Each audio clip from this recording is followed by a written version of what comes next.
আপনাকে বিশ্বাস করার কিন্তু কোনো কারণ নাই বলে দিলাম।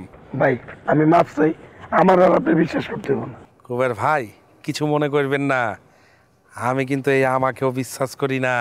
তাহলে আপনি অসুস্থ।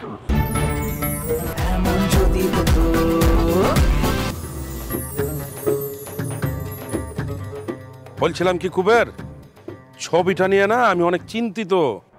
কোন ছবি? গতকাল ওই যে হোটেলের সামনে নবাব যে ছবিটার কথা বললো না, ওই যে সোহানার ছবি। এই ছবি কোথা থেকে পেয়েছো তুমি? এই ছবিটা পাইছি কাঞ্চু ভাই থেকে। এই মাইটারে মারার কন্টাক্ট আমি আরো আগেই পাইছি। পরে যখন কাঞ্চু ভাইরে খুইলা কইলাম, কাঞ্চু ভাই কইলো এই মেয়েটারে মারিস না, না মাইরা এর দেশে পাঠায় দে। কাঞ্চু ভাই এটা কোনো কাজ করলো? আমি তো ভুলে গেছিলাম, সোহানার ছবি হাতে গেল কেমন করে? সেটা তো মনে করেন যে কোনো ভাবে যেতে পারে, তাই না? ও ওই ছবিটা দিয়ে নবাব আসলে কি কথা, মানে কি বুঝাতে চাইলো বুঝতেছি না, বুঝলে? খারাপ খারাপ খারাপ, আমার না নিজের কেমন জানি লাগতেছে। আমরা কি শেষ সময় এসা একটা রমরমা বিষয়ের ভিতরে ঢুকে দিতেছি? শুনেন কুবের, আমি একটা কথা বলি। আপনি ওই যে সোহানা আছে না, সোহানার পাশ থেকে আপনি কেটে পড়েন। কেটে পড়েন মানে কি? মানে আপনার কাজিনকে তো আপনি পেয়েছেন না, আপনার কাজও শেষ হয়ে গেছে। এখন আপনি ব্যাক টু দ্য প্যাভিলিয়ন, মানে হলে কি ওই যে আপনি দেশে ফিরে চলে যান। কেন আপনি থাকবেনই বা কেন? সোহানার লিগা? সোহানার জন্য কেন? আরে সম্পর্কের একটা দায়িত্ব আছে না?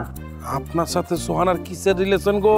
এই যে হ্যাঁ আমাদের শুরু করে সোহানার লগে যা যা ঘটলো, এটা কি সম্পর্কে দিতে পারে না? খুবই সামান্য ব্যাপার, কিন্তু এই সামান্য ব্যাপারের জন্য আপনি এত বড় একটা রিস্ক কেন নেবেন? ইতিমধ্যে কিন্তু সোহান একটা ডেঞ্জার সার্কেলের মধ্যে পড়ে গেছে। সেই সার্কেলে আপনি এখনো পড়েননি। যদি পড়ে যান তাহলে মহা বিপদ হইতে পারে। কি হবে জানি না, এমনও হতে পারে জানও চলে যেতে পারে।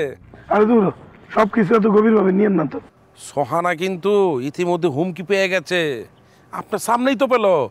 ওই যে গতকালের চিরকুটটা দেখেননি? এগুলো সোহানার ভয় দেয় না লিগা, আর কিছুই না, সোহানা ভয় পায় না। শুনেন, আপনাকে বলার দরকার ছিল, আমি বলেছি। বাদ বাকিটুকু আপনার দায়িত্ব। এরপরে যদি কিছু হয়ে যায় সব দায়িত্ব কিন্তু আপনি নেবেন। আমার কিছু হয়ে গেলে আপনারা আর অভিযোগ করুন কেন? আমি ওই পারে চলে গেলে ওটা সুযোগ থাকবো আর? ওকে ওকে, কিন্তু আপনাকে আমি বিশ্বাস করতে পারি কত পার্সেন্ট সেটা একটু বলেন তো। তার মানে কি এখন আপনি আমার বিশ্বাস করেন না? আপনাকে বিশ্বাস করার কিন্তু কোনো কারণ নাই বলে দিলাম।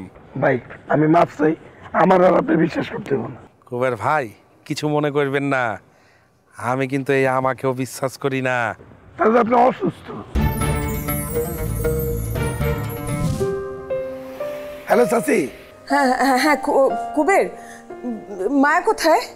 চাচি হোটেলে গেছিলাম, হোটেলে পাই নাই, পরে বাইরে হয়ে আইছি। কোথায় গেছে ওরা? আমি তো ঠিক জানি না চাচি কই গেছে, মনে হয় টিকিট কনফার্ম করতে গেছে। শোনো কুবের, এক্ষুনি মায়াকে খুঁজে বের করে আমার সাথে কথা বলিয়ে দাও।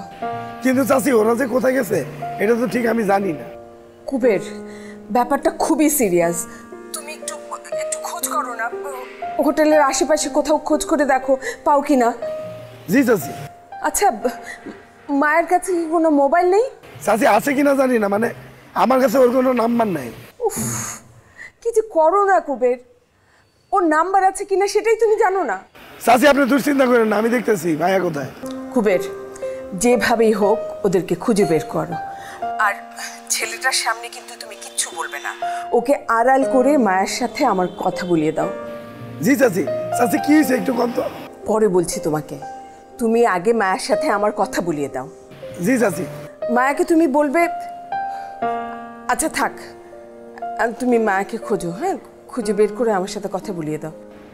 ঠিক আছে চাচি। নতুন করে আবার কি ঘটলো?